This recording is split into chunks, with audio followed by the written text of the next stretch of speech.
Did you know that Apple's first logo wasn't an apple at all? Quite the contrary, it was an intricate depiction of Isaac Newton, lounging under an apple tree, presumably contemplating gravity or the perfect apple pie recipe.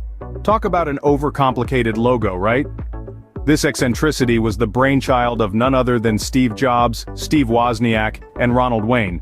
These three musketeers didn't start in a high-rise office with a panoramic view of Silicon Valley. Oh no, they kick-started their journey in a place where many great ideas have sprouted. A humble garage. It was here, amid the scent of motor oil and dusty storage boxes, where the seeds of Apple were sown. In this modest setting, the trio worked tirelessly, fueled by a shared vision and probably a significant amount of caffeine. They were on a mission to revolutionize personal computing, unaware that they would soon change the world. And thus, from a simple garage, Apple was born. Apple's first product was far from the sleek devices we know today. Picture a computer without a shiny screen, without a sleek keyboard, without a stylish case. Yes, that's right. The Apple I, the first ever product of Apple, was essentially a motherboard, a naked piece of technology without the frills and fancies we associate with computers today. Created by Steve Wozniak, the genius behind Apple's hardware, the Apple I was a revolution in the making. It was the culmination of Wozniak's passion for electronics and Steve Jobs' vision for a product that could bring computing power to everyday people. It was a pioneer, a pathbreaker, a motherboard that dared to dream. But the world wasn't ready for the Apple I. It was a product too far ahead of its time, and it came with a price tag that made people's wallets cringe. The Apple I sold for $500, a hefty sum in the early 70s. And remember, it didn't even come with a monitor, a keyboard, or a case. So you had to be a real enthusiast, a true believer in the power of personal computing, to shell out that kind of money for a naked motherboard. Despite the challenges, the Apple I found its way into the hands of a few hundred brave souls who were willing to gamble on this new concept. But it wasn't exactly a runaway success. It didn't make Apple a household name. It didn't turn Apple into the tech juggernaut it is today. But what it did do was set the stage for what was to come.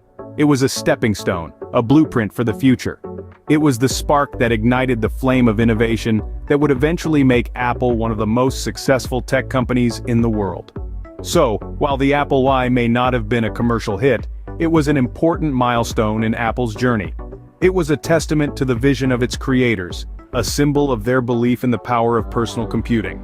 It may not have been a hit, but the Apple I was just the beginning. The Apple II was where things really start to get juicy. Ah, the Apple II, a name that rings bells in the hearts of tech enthusiasts and historians alike.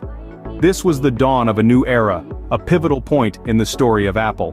Launched in 1977, the Apple II was a triumph, a victory lap for the fledgling company. It wasn't just a computer, it was a statement, a testament to Apple's vision and ambition.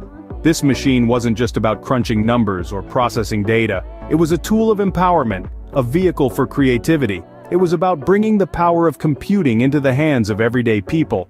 And boy did it deliver. The Apple II was a sensation. It was not just popular, it was a phenomenon. It was the talk of the town, the buzz of the industry. And it's not hard to see why. The Apple II was a game changer. It was easy to use, it was affordable, and it came with a visual display that was unheard of at the time. It was the first computer to come with a color display, a feature we take for granted today. It was also the first to come with its own monitor and power supply, making it a complete, ready-to-use package right out of the box. The success of the Apple II didn't just put Apple on the map, it redefined the map. It shifted the landscape of the personal computer industry, setting a new standard for what a personal computer could and should be. The Apple II was not just a product, it was a benchmark, a yardstick against which all subsequent personal computers would be measured. And the impact of the Apple II didn't stop at the product level. It propelled Apple to new heights, leading to its initial public offering in 1980. This was a monumental moment, a turning point in Apple's journey. It marked the transition of Apple from a startup to a publicly traded company, a symbol of its growth and success. The Apple II was not just a product, it was a revolution. Not all apples are sweet, and the 80s proved to be a sour decade for Apple. In the early 80s, Apple was cruising at a high altitude, enjoying the success of their Apple II series. But as the decade rolled on, turbulence hit. The winds of competition were gusting in from all directions, and IBM with its personal computer was leading the charge. IBM, a titan in the industry, was a formidable opponent. and Apple quickly found itself in a dog-eat-dog battle for market share. While battling the external storms, Apple was also dealing with internal squalls. The company was sailing in choppy waters, and at the helm was none other than Steve Jobs. Known for his visionary outlook and uncompromising nature, Jobs was a force to be reckoned with.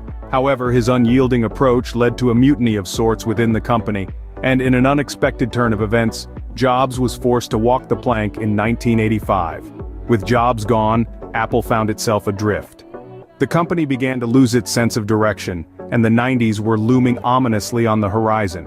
In a bid to stay afloat, Apple launched a series of products, but many of them sank without a trace. From the Apple Lisa, which was as expensive as a small car, to the Newton PDA, which was ahead of its time but failed to capture the market, Apple's product lineup was starting to look like a ship's graveyard.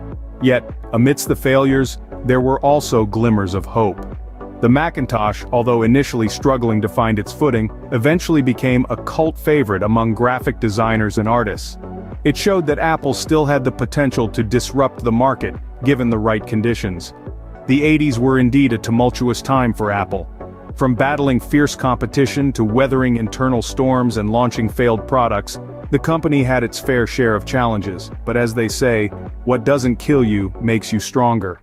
This decade of turbulence in many ways prepared Apple for the phenomenal success it would achieve in the years to come. Like a phoenix from the ashes, Jobs returned to Apple in 1997. The comeback of Steve Jobs to Apple was not just a turning point for the company, but a pivotal moment in the history of technology. Apple, once a flailing company on the verge of bankruptcy, was now under the helm of its co-founder, the visionary Steve Jobs.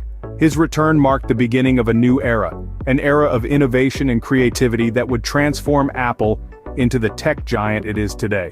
Jobs, with his uncanny ability to foresee the future and his unwavering commitment to design and quality, brought about a revolution in the tech industry.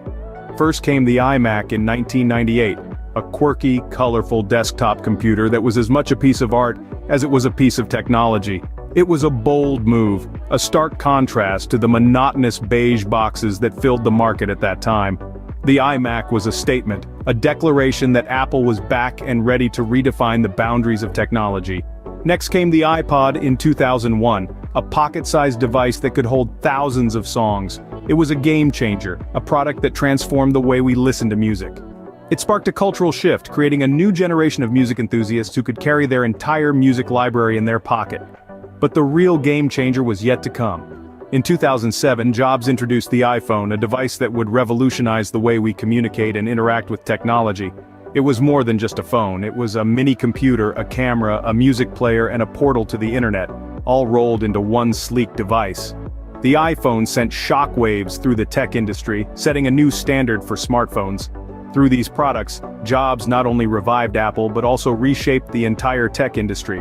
His vision and innovation brought about a technological revolution that continues to influence the way we live and interact with the world around us. And the rest, as they say, is history. From a garage to a global tech titan, Apple's journey has been nothing short of remarkable. This audacious venture, born in a suburban garage, has dramatically transformed our world, redefining the boundaries of technology and design.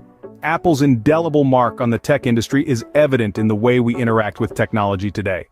By introducing the Macintosh, they revolutionized personal computing, making it accessible and user-friendly.